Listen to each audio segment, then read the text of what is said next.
لکھنؤ والوں، گرد نواز سے آنے والوں، دستار بندی کی محفل میں، اصلاح معاشرہ کی محفل میں آنے والوں، ذرا تصور کرو جب سب سے ہلکے عذاب کا یہ عالم ہے تو جو سب سے بڑا عذاب ہوگا اس کا عالم کیا ہوگا؟ اور اللہ ارشاد فرما رہا ہے بچا لو اپنے آپ کو جہنم کی آگ سے، بچا لو اپنی اولاد کو جہنم کی آگ سے۔ میرے بھائیو، ہم نے جہنم سے بچنے کے لیے کیا انتظام کیا ہے؟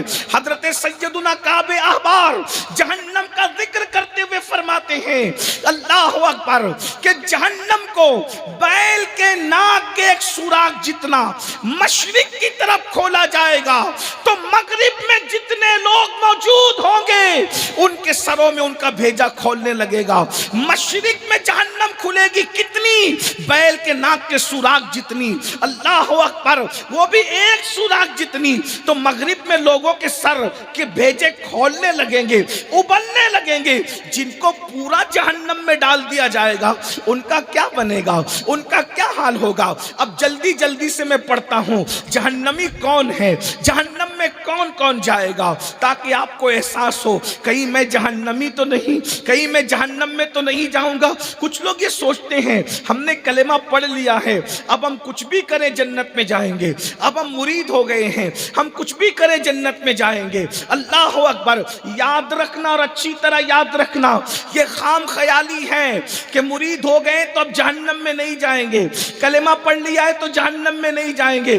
یاد رکھنا ہمارا ایمان ہے کہ ذرہ برابر بھی جس کے دل میں ایمان ہے وہ جنت میں جائے گا، لیکن یہ کس نے کہہ دیا کہ جہنم میں ڈالے بغیر جنت میں چلا جائے گا؟ اس لیے کہ جہنم میں جا سکتا ہے ایمان والا بھی جا سکتا ہے، بلکہ اللہ کے رسول علیہ السلام نے ارشاد فرمایا، آقا کریم صلی اللہ علیہ وآلہ وسلم فرماتے ہیں جہنم کے اندر ایک وادی ہے، اس وادی کا نام وادی حبہب ہے۔ اللہ اکبر، آقا فرما رہے ہیں، ہم تو صرف نقل کر رہے ہیں، بطور مفہوم نقل کر رہے ہیں، سن لیجئے اور یاد رکھنا۔ آج مسلمان اس لیے گناہوں پہ بے باک ہے کہ اس کو قرآن و حدیث کا علم نہیں ہے، اور علم کو عام کرنا ضروری ہے، اور علم کو عام کرنے کے لیے سب سے بڑا جو ذریعہ ہے علم دین کے حصول کا، اسی کو مدارس کہتے ہیں، جامعات کہتے ہیں۔ یہ جو بچے آج فارغ ہوئے ہیں ان کے ذریعے سے علم دین عام ہوگا انشاءاللہ۔ میرے آقا نے فرمایا العلم حیات الاسلام، علم اسلام کی زندگی ہے، جب تک کہ علم زندہ رہے گا اسلام زندہ رہے گا، اس لیے علم کی زندگی بے پناہ ضروری ہے۔ اگر اس قوم کے پاس علم دین ہوتا تو یہ قوم گناہوں پہ اتنی بے باک نہیں ہوتی۔ اللہ اکبر، اللہ کے سچے رسول صادق و مصدوق ارشاد فرماتے ہیں جہنم میں ایک وادی ہے، اس وادی کا نام وادی حبہب ہے۔ اللہ اکبر، اس میں ایک اور وادی ہے، اس کا نام وادی لملم ہے۔ اور پتہ ہے وہ وادی کیا ہے؟ فرمایا جب جہنم کی آگ ٹھنڈی پڑنے لگتی ہے، جہنم کی آگ جو ہے وہ کم ہونے لگتی ہے، تو اس جہنم کی وادی کو کھول دیا جاتا ہے جس کو وادی لملم کہتے ہیں، واپس سے جہنم بھڑکنے لگتا ہے۔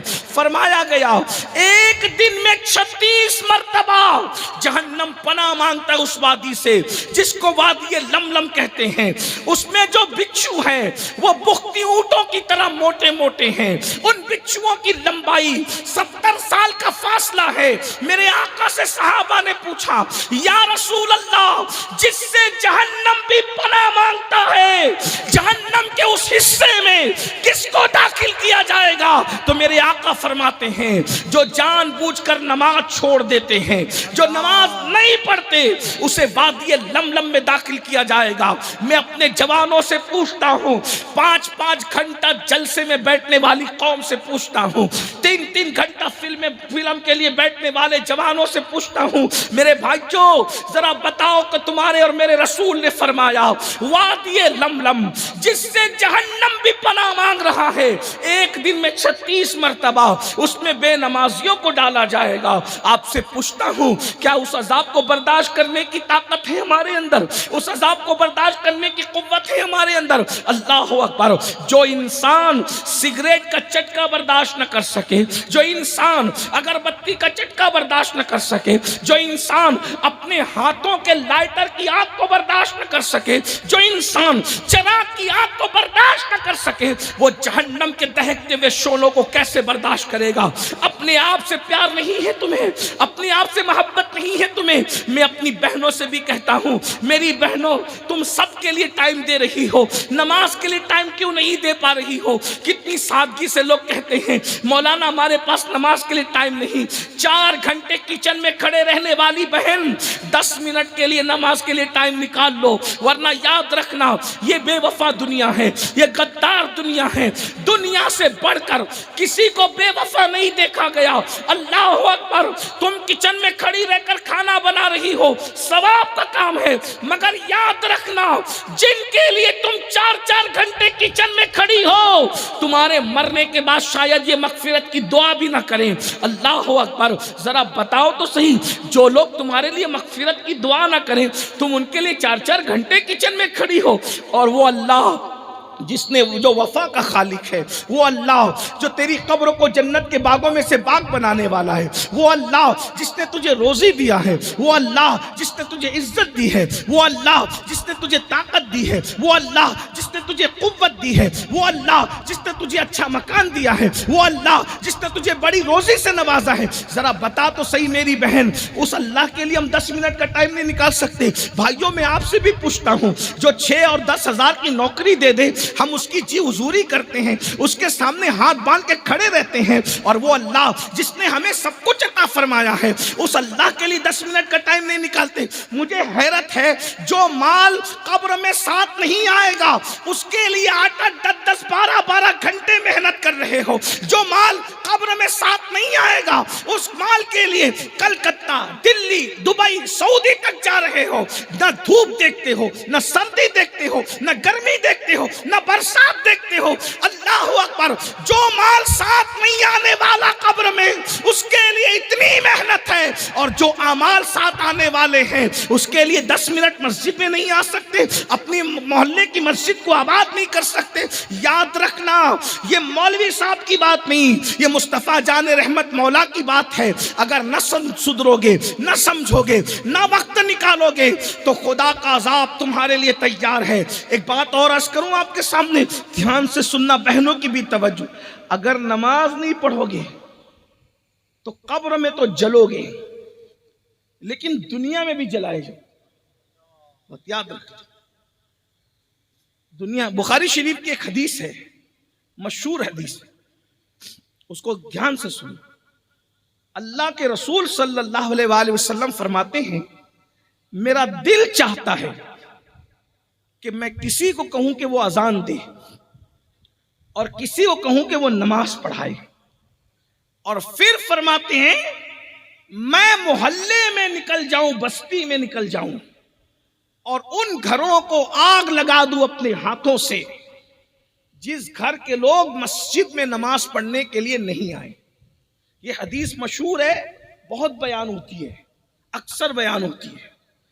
دھیان سے سننا، میں نے آپ کو پہلے ہی کہا تھا کہ میں آپ سے زیادہ ٹائم آپ کا نہیں لوں گا، اور میں اپنی بات پر انشاءاللہ قائم رہوں گا۔ بہت مختصر میں، آپ ویسے سن تو بہت اچھے سے رہیں، لیکن ٹائم زیادہ ہوا ہے۔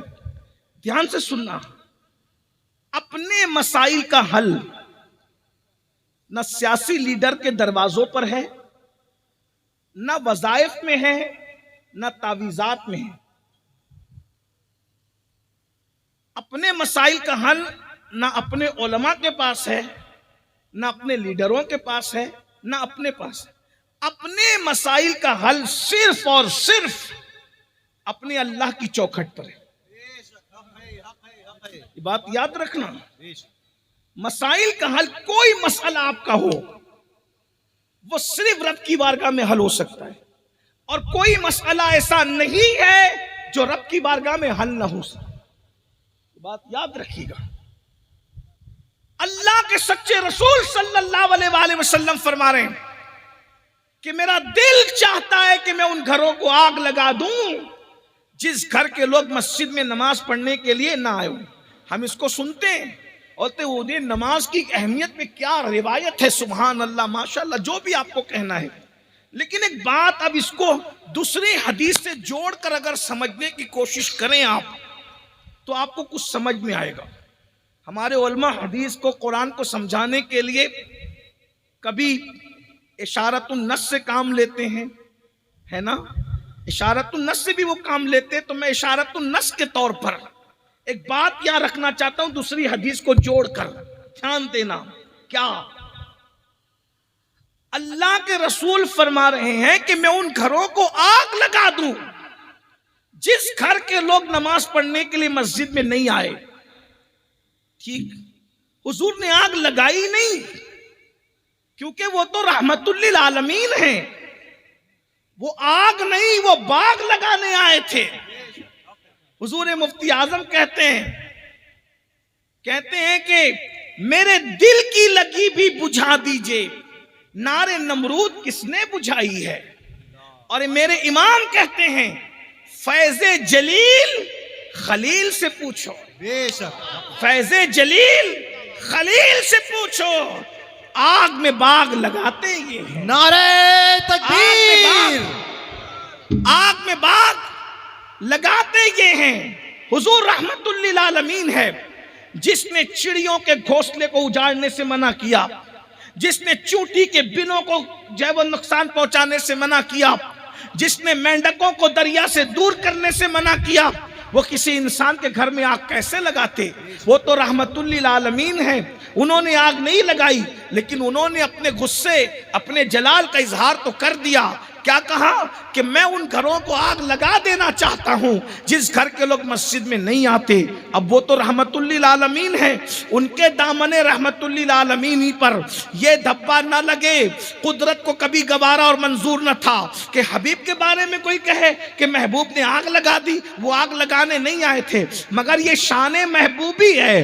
حضور کرتے نہیں ہیں، حضور صرف چاہتے ہیں. حضور چاہے اس کو اللہ پورا کرتا ہے، کیونکہ اللہ قہار بھی ہے، جبار بھی ہے، بے نیاز ہے. اللہ اکبر. حضور کے چاہے کو وہ کیسے پورا کرتا ہے؟ حدیث پاک ہے، ام المومنین سیدہ عائشہ صدیقہ فرماتی ہے کہ رسول اللہ کی چاہت کو پورا کرنے میں اللہ بہت جلدی سے کام لیتا ہے، اللہ بہت جلدی کرتا ہے. اور انہوں نے مثال بیان فرمائی، فرماتی ہیں کہ 4 رکعت والی نماز کے لیے کھڑے ہوئے اور اس کے بعد رسول اللہ کی یہ چاہت تھی کہ قبلہ بدل جائے، قبلہ تبدیل ہو جائے. حضور نے بولا نہیں، حضور نے عرض نہیں کیا، حضور نے دعا نہیں کی، صرف چاہا. 4 رکعت والی نماز شروع کر کے چاہا کہ قبلہ بدل جائے، لیکن اللہ اکبر زبان سے کچھ نہیں کہا. نگاہ اٹھتی ہے، جھکتی ہے، اٹھتی ہے، جھکتی ہے، اور پھر آیت آ جاتی ہے قد نرا تقلب وجهك في السماء فلنولینک قبلۃ ترضاها. اے پیارے، ہم تمہارا یہ بار بار آقا نگاہیں آسمان کی طرف اٹھانا دیکھتے ہیں. اور پھر کیا کہا؟ یہاں مسجد حرام کا ذکر نہیں ہے، مسجد حرام کا ذکر بعد میں آتا ہے، پہلے یہ ہو رہا ہے قبلۃ ترضاها. آپ کی رضا جس میں ہے ہم اسی کو قبلہ بنا دیں گے. ہمیں مشرق و مغرب سے کیا، ہمیں عمارتوں سے کیا، پیارے جس میں تیری رضا ہے اسی کو قبلہ بنا دیں گے. آپ جدھر چاہیں اپنا رخ پھیر لیجئے، اسی کو قبلہ بنا دیا جائے گا. نبی نے 4 رکعت والی نماز میں سوچا، تمنا کی، چاہا، نماز پوری نہیں ہوئی، حبیب کی چاہت پوری ہو گئی. بتایا جا رہا ہے ہماری عبادت بعد میں پوری ہوگی، پہلے محبوب کی چاہت کو پورا کرو. نعرہ تکبیر. پہلے نعرہ رسالت. سرکار مدینہ کانفرنس. سرکار مدینہ کانفرنس. نعرہ تکبیر. پہلے حبیب کی چاہت پوری ہوگی، نماز بعد میں ہوگی. پہلے چاہتے مصطفیٰ، خدا کی رضا چاہتے ہیں دو عالم، خدا چاہتا ہے رضا محمد. آج کل اسکول کالج کے چھوکرے کہتے ہیں نبی کے چاہنے سے کیا ہوتا ہے. میں نے کہا بچوں، نبی کے چاہنے سے قبلہ بدل جاتا ہے. نبی کے چاہنے سے قبلہ بدل جاتا ہے، نبی کے چاہنے سے کیا نہیں. تو ایک بات سمجھ میں آئی. اب ایک بات اور سن لیں، نبی کے چاہنے سے قبلہ تو بدلا، اللہ اپنا قانون بھی بدلتا ہے. توجہ فرمانا، میں بڑی ذمہ داری سے، اللہ نبی کے چاہنے سے اپنا قانون بدلتا ہے۔ ایک بات رکھتا ہوں سمیٹتے ہوئے، اللہ کا قانون ہے فَانْكِحُوا مَا طَابَ لَكُم مِّنَ النِّسَاءِ مَثْنَىٰ وَثُلَاثَ وَرُبَاعَ فَإِنْ خِفْتُمْ أَلَّا تَعْدِلُوا فَوَاحِدَةً، کہ تم نکاح کرو جو عورتیں تمہیں پسند آئیں، جو تمہارے من کو بھائیں، 2 3 4 اور اگر ان کے درمیان انصاف نہ کر سکو تو ایک ہی کرنا۔ یہ حکم کس کے لیے ہے؟ ہر مسلمان کے لیے۔ بولو بھائی، جب یہ حکم ہر مسلمان کے لیے، یہ آیت ہر مسلمان کے لیے ہے، حکم نہیں، یہ آیت جب مسلمان کے لیے ہے، مثنا و ثلاثہ و رباع، یہ جو اللہ رب العزت کا فرمان آیا ہے، تو یہ اس میں کیا مولا علی شامل نہیں ہے؟ اس میں مولا علی قانون ہے اللہ کا، یہ تو صدیق اکبر کے لیے بھی ہے، یہ فاروق اعظم کے لیے بھی ہے، یہ عثمان غنی کے لیے بھی ہے، اور یہ مولا علی کے لیے بھی ہے، یہ آپ کے لیے بھی، میرے لیے بھی ہے۔ بولو ہے کہ نہیں؟ قانون سب کے لیے آیا کہ نہیں؟ لیکن رسول اللہ نے کیا کہا؟ علی، جب تک فاطمہ حیات ہے تم دوسرا نکاح نہیں کر سکتے۔ بولیے، اللہ نے کہا محبوب میں نے اجازت دی، تم کیوں منع کرتے ہو؟ کہا اللہ نے۔ بولو بھائی کوئی ثبوت ملتا ہے؟ نہیں۔ کیوں نہیں ملتا؟ کیونکہ اللہ کا ہم نبی کو ہم اللہ کا شریک نہیں مانتے بلکہ اللہ کا حبیب مانتے ہیں۔ یہ کیوں اور کیا؟ چنانچہ اگرچہ تیرا میرا کب ہوتا ہے؟ جب آدمی پارٹنر ہوتا ہے، شریک ہوتا ہے، تو یہ باتیں ہوتی ہیں کہ میں نے یہ کیا تو تو نے یہ کیوں کیا، ہے نا اس میں؟ کیونکہ آدمی جب پارٹنر ہوتا ہے، ہم نبی کو پارٹنر نہیں مانتے، ہم نبی کو شریک نہیں مانتے۔ یہ ہم پہ الزام ہے کہ یہ نبی کو اتنا بڑھا دیتے ہیں کہ خدا کا شریک کر لیتے ہیں۔ ہم نے کہا ارے جب ہم اپنے باپ کو گھٹا بڑھا نہیں سکتے تو رسول پاک کو کیا گھٹا بڑھا سکیں گے؟ اللہ اکبر، اللہ اللہ، باپ اتنا بڑا ہے۔ بولو آج تک کسی نے اللہ اکبر چاہے وہ اپنی بیوی کو فہرست سے باہر کیا، وہ بیوی نہ رہی، بیوی کی فہرست سے نکل کے طلاق دیا تو بیوی نہ رہی، دوستوں کو کاٹ دیا وہ دوست نہ رہا، دشمن بن گیا۔ اسی طریقے سے اور قیاس کر لے، کیا کوئی اپنے باپ کو ختم کر سکتا ہے کہ باپ آپ کا باپ نہ رہے؟ باپ آپ کا باپ نہ رہے، آپ اس کو ختم کر سکتے ہیں؟ مجھے بتاؤ، جس کو خدا نے باپ بنایا، نہ جب اس کو گھٹا سکتے ہو نہ بڑھا سکتے ہو، تو جس کو خدا نے رسول پاک بنایا تو اس کو کیسے گھٹا بڑھا سکتے ہیں؟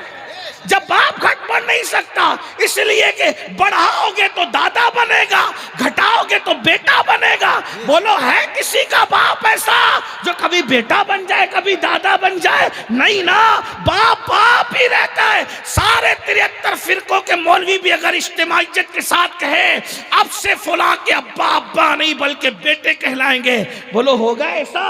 نہیں ہوگا۔ یا دادا کہلائیں گے، ہوگا ایسا؟ نہیں۔ پتہ چلا جس کو خدا باپ بناتا ہے تم سب مل کے بھی نہ گھٹا سکتے ہو نہ بڑھا سکتے ہو، تو جس کو خدا اپنا محبوب رسول پاک بناتا ہے اس کو کیسے گھٹا بڑھا سکتے ہو؟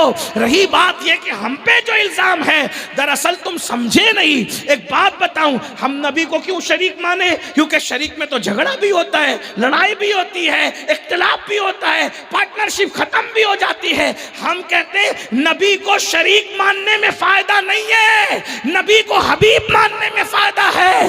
شریک اور حبیب میں کیا فرق ہے؟ یاد رکھنا، پارٹنر سے حساب کتاب ہو رہا تھا، وہ 5000 کدھر گئے، 50 کدھر گئے، ایسے میں بیٹا آیا، ابو نیا موبائل نکلا ہے، کتنے کا ہے بیٹا؟ 2.5 لاکھ کا، جاؤ لے لو۔ کوئی سوال کرے گا؟ ارے 50 روپے پہ 5000 روپے پہ جھگڑا کر رہا تھا، ادھر حساب کتاب کر رہا تھا، ادھر 2.5 لاکھ اٹھا کے دے دیا، تو آدمی کیا کہے گا؟ ارے یہ شریک ہے، وہ حبیب ہے، اور حبیب کے لیے ہی تو کمایا جا رہا ہے۔ بات سمجھ میں آتی کہ نہیں؟ سبحان اللہ۔ میرا نبی خدا کا شریک نہیں ہے، حبیب ہے.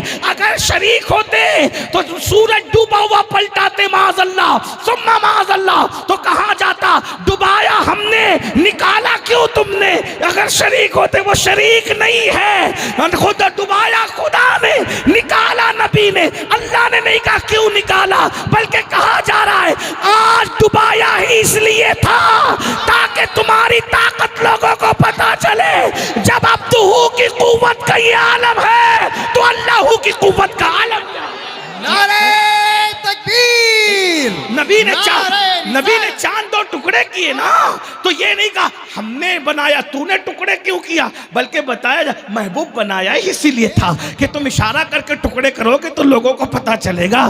جب بندے کی طاقت ایسی ہے تو خدا کی طاقت کیسی ہے نا یہ بات. تو اللہ نے کہا 2 2 3 3 4 4 اور عدل نہ کر سکو تو صرف ایک. یہ تو مولا علی کے لیے بھی ہے، لیکن حضور نے کہہ دیا تم فاطمہ کی موجودگی میں دوسرا نکاح نہیں کر سکتے. مولا علی نے بھی مان لیا، اللہ نے بھی کوئی بات نہیں فرمائی. کیوں؟ حبیب ہم تیرے لیے اپنا قانون بھی بدل دیں. حبیب تیرے لیے اپنا قانون بھی ہے، تیرے لیے اپنا قانون بھی. ایک اور بات بتاؤں، حضور علیہ السلام سفر میں ہیں، 4 رکعت نماز پڑھ رہے ہیں، مدینے والوں کی انتظار کا خیال ہے، 4 والی کو جلدی میں 2 پہ سلام پھیر دی. پوچھو غوری صاحب سے، علماء سے، مفتیان کرام سے، بڑے سے بڑا مفتی، محدث، ولی، قطب، ابدال 4 والی پہ 2 پہ سلام پھیرے گا تو کیا کہا جائے گا؟ چلو اٹھو اور پھر 4 پڑھو، 4 پڑھنی پڑے گی. قانون تمہارا نہیں چلے گا، اللہ کا. لیکن یہاں محبوب نے 2 پہ سلام پھیرا جلدی میں. اللہ نے نہیں کہا اٹھو 4 پوری کرو. محبوب ہمیں 2 4 سے کیا لینا، ہمیں تو تمہاری ادائیں پیاری ہیں. ریاضت نام ہے تیری گلی، عبادت نام ہے تیری گلی میں آنے جانے کا، تصور میں تیرے رہنا ریاضت اس کو کہتے ہیں. تیری سیرت تیری صورت زمانے سے نرالی ہے، تیری ہر ادا پیارے دلیل بے مثالی ہے. محبوب نے جلدی میں 2 پہ سلام پھیرا، یہ نہیں کہا کہ 4 پوری کرو، بلکہ یہ کہا آپ نے تو جلدی میں سلام پھیر دیا، آج کے بعد اسی کو قانون بنا دیں گے کہ جو بھی شرعی سفر کرے گا وہ 4 نہیں پڑے گا، بلکہ آپ کی ادا کے مطابق اب 2 ہی پڑے گا. اس کو جلدی نہیں بھی ہوگی تو بھی وہ 2 ہی پڑھے گا. دیکھ لیجئے آج سب لوگ 2 ہی پڑھ رہے ہیں سفر کے اندر. کیوں؟ حبیب نے تو جلدی میں سلام پھیرا تھا، تمہیں جلدی نہیں بھی ہے تو حبیب کی ادا کو اپنانا پڑے گا. اب بات سمجھ میں آئی؟ بہت دور نہیں جاتے، اتنی سمجھ میں آ گئی آپ کو؟ اتنی بات کہ اللہ اپنے محبوب کی چاہت کو پورا کرنے میں بہت جلدی کرتا ہے. سونا مردوں پہ حرام ہے، حضور نے چاہا تو سراقہ کے لیے اللہ نے حلال کر دیا. ریشم مردوں پہ حرام ہے، حضور نے چاہا تو عبد الرحمن ابن عوف کے لیے حلال کر دیا ہے نا. لیکن اب حضور کیا کہہ رہے ہیں؟ ام المومنین عائشہ صدیقہ پاک کہہ رہی کہ میں دیکھتی ہوں کہ اللہ محبوب کی چاہت کو پورا کرنے بہت جلدی کرتا ہے، بہت جلدی کرتا ہے. یہ چاہتے ہیں وہ پورا کر دیتا ہے. اب حضور نے چاہا، دھیان سے، حضور نے کیا چاہا؟ میں ان گھروں کو آگ لگا دوں جس گھر کے لوگ مسجد میں نماز پڑھنے کے لیے نہیں آئے. حضور نے چاہا اور اللہ نے محبوب کی چاہت پہ آگ لگا دی. انہوں نے چاہا اور آج ہم سب جل رہے ہیں. جل رہے ہو نا؟ اب کیسے جل رہے ہو تمہیں بتاتا ہوں. آگ کو محسوس کرو، بیٹے اور باپ میں نہیں بن رہی ہے، یہ آگ ہے وہی جو اللہ نے لگائی ہے محبوب کی چاہت. اللہ، آگ دکھ نہیں رہی ہے، جل سب رہے ہو، کتنا بھی کماتے ہو سکون نہیں ہے، بے چین ہو. یہ آگ وہی ہے جو اللہ نے لگائی. نرم نرم گدوں پہ لیٹتے ہو، سکون کی نیند نہیں آتی، یہ آگ اللہ نے لگائی. بیٹیاں 28 سال کی، 25 سال کی، 30 سال کی، 32 سال کی، 35 سال کی ہو گئی، اچھے رشتے نہیں آ رہے ہیں، یہ اللہ کی لگائی ہوئی آگ ہے.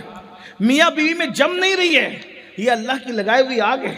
بھائی بھائی میں اتحاد نہیں ہے، یہ اللہ کی لگائی ہوئی آگ ہے. سب کچھ ہونے کے بعد بھی دلوں کو سکون نہیں ہے. کہتے ہو نا مولانا سب ہے سکون نہیں ہے, بڑی بڑی ڈگریاں لے کے پھر رہے ہو نوکری نہیں ملتی, یہ اللہ کی لگائی ہوئی آگ ہے. اللہ اکبر. گھروں کے اندر سکون نہیں ہے, یہ اللہ کی لگائی ہوئی آگ ہے. حضور نے چاہا اور اللہ نے تمہارے گھروں میں آگ لگا دی, سب جل رہے ہو لیکن تمہیں ہوش نہیں آ رہا ہے, بلکہ تمہیں خیال بھی نہیں آ رہا ہے کہ میں جل رہا ہوں. جل سب رہے ہو لیکن احساس بھی نہیں ہے. یہ بھی خدا کے عذابوں میں سے ایک عذاب ہے کہ عذاب دیا جا رہا ہے اور تم اس کو محسوس نہیں کر رہے ہو. اب ذرا محسوس کرو, اللہ تمہیں جلا رہا ہے آگ میں, نہ دکھنے والی آگ ہر ایک کے گھر میں لگی ہوئی ہے. میاں بیوی پہ شک کر رہے, بیوی شوہر پہ شک کر رہی ہے, شوہر بیوی پہ شک کر رہا ہے, ساس بہو میں نہیں جم رہی ہے, دیورانی جٹھانی میں نہیں جم رہی ہے, یعنی گھر جہنم کدا بنا ہوا ہے. یہ آگ اللہ نے لگائی ہے. اور یاد رکھنا یہ آگ تعویذات سے نہیں بجھے گی, یہ آگ وظیفوں سے نہیں بجھے گی, یہ آگ اللہ اکبر کسی کی اور جو وہ چھو منتر جادو منتر سے نہیں بجھنے والی. یہ آگ کسی کی کرامت کا تذکرہ کرو گے تو نہیں بجھے گی, ذمہ داری سے کہہ رہا ہوں. اس آگ کو بجھانے کا ایک ہی طریقہ ہے, نماز پڑھ کر مدینے والے کی آنکھوں کو ٹھنڈک پہنچاؤ, ادھر تم ٹھنڈک پہنچاؤ گے, اللہ تمہارے گھر کی جلنے والی آگ کو ختم فرما دے گا. اور اگر تم نے یہ نہیں کیا تو یہ آگ جلتی رہے گی, اس کا نقصان اٹھاتے رہو گے. دیکھا جو بے نمازی پن تمہیں دنیا میں جلا رہا ہے وہ تمہیں جہنم میں نہیں جلائے گا. اس لیے میرے بھائی جو آؤ 10 منٹ کا ٹائم نکال لو نماز کے لیے, صرف 10 منٹ کا ٹائم, آج سے نمازی بننے کی کوشش کرو. اور یاد رکھنا آپ کیا سمجھتے ہو نماز کی برکت سے کیا نہیں ملتا. کچھ لوگ سوچتے ہیں ارے یہ مولانا لوگ ہمیں ایسے ہی کرتے ہیں. میرے بھائی اگر تم متقی بن جاؤ, نمازی بن جاؤ, تو نماز کی برکت سے جب اللہ ملتا ہے تو غور کرنا کیا نہیں مل سکتا. جب خالق مل جاتا ہے تو مخلوق نہیں مل سکتی. جس نماز کی برکت سے جنت مل سکتی ہے, اچھا مکان نہیں مل سکتا. اور ایک بات آپ کو بتاؤں, لوگ بہت پریشان ہیں اس چیز کو لے کر کے کہ آپ لوگ کہتے ہو کہ نیکی کرو نیکی کرو تو سب اچھا اچھا ہوگا, سب بھلا بھلا ہوگا. نیکی سے بھلا کیسے ہو سکتے؟ ابھی جیسے میں نے کہا گناہ کرو گے تو اچھے رشتے نہیں آئیں گے, نیکی کرو گے تو اچھے رشتے آئیں گے. لڑکے بھی پریشان, لڑکیاں بھی پریشان, رشتے اچھے نہیں آ رہے تو پسند نہیں آ رہے. میں نے کہا اس میں بھی گناہ کا عمل دخل. آپ کیا سمجھ رہے؟ ڈگری ہونے کے بعد نوکری نہیں, یہ بھی گناہ کی وجہ سے. گھر میں سکون نہیں, یہ بھی قرآن کہہ رہا ہے وما اصابکم من مصیبت فبما کسبت ایدیکم, کہ تم پر جو مصیبت آتی وہ تمہاری برائیوں کی وجہ سے, تمہارے عمل کی وجہ سے. ابھی 4-5 گھنٹے سے علماء کرام کہہ رہے آپ بیٹھے ہوئے ہیں, کتنے لوگ ہیں جو عشاء پڑھ کر آئیں اور کتنے جو جا کے عشاء پڑھیں گے یا فجر پڑھیں گے. نماز کو بہت ہلکے میں لیا جا رہا ہے. آج میں معاف کیجئے گا, میں بہت دکھی ہوں اس پر. اور میں تو اگر لوگوں کے مجھے جو ہے وہ معاذ اللہ بوریت کا خوف نہ ہوتا تو میں پوری زندگی نماز پر ہی گفتگو کرتا. کیونکہ قرآن میں اللہ نے کم و بیش 700 مرتبہ نماز کا حکم دیا, اور اللہ کے رسول نے فرمایا کہ جس نے جان بوجھ کے نماز چھوڑ دی وہ اللہ کی امان سے خارج ہو جاتا ہے, اللہ کی امان سے باہر ہو جاتا ہے. حضور فرما رہے ہیں, اور فرمایا میں محمد اس سے بیزار ہوں, قیامت کے دن اس کے ساتھ میرا کوئی وعدہ نہیں ہے. کہاں ہو بھائی؟ اگر تم جنت لینے حضور کے پاس جاؤ گے, حضور کہہ دے کہ کیا تو نے میرا فرمان نہیں سنا تھا کہ جس نے جان بوجھ کے نماز چھوڑ دی اس کے ساتھ میرا قیامت کے دن کوئی وعدہ نہیں. آج جا تیرے ساتھ کوئی وعدہ نہیں, کیا کرو گے؟ مسجدوں کی طرف آؤ, نماز کی طرف آؤ. ہر بندہ چاہ رہا ہے میرے بچے سدھر جائیں. میں کہتا ہوں آسان ہے, اپنے بچوں کو نمازی بناؤ. نمازی بنانا آپ کا کام ہے. نماز میں وہ تاثیر ہے کہ نماز کی برکت سے انسان کی زندگی خود بخود بدلنے لگتی ہے.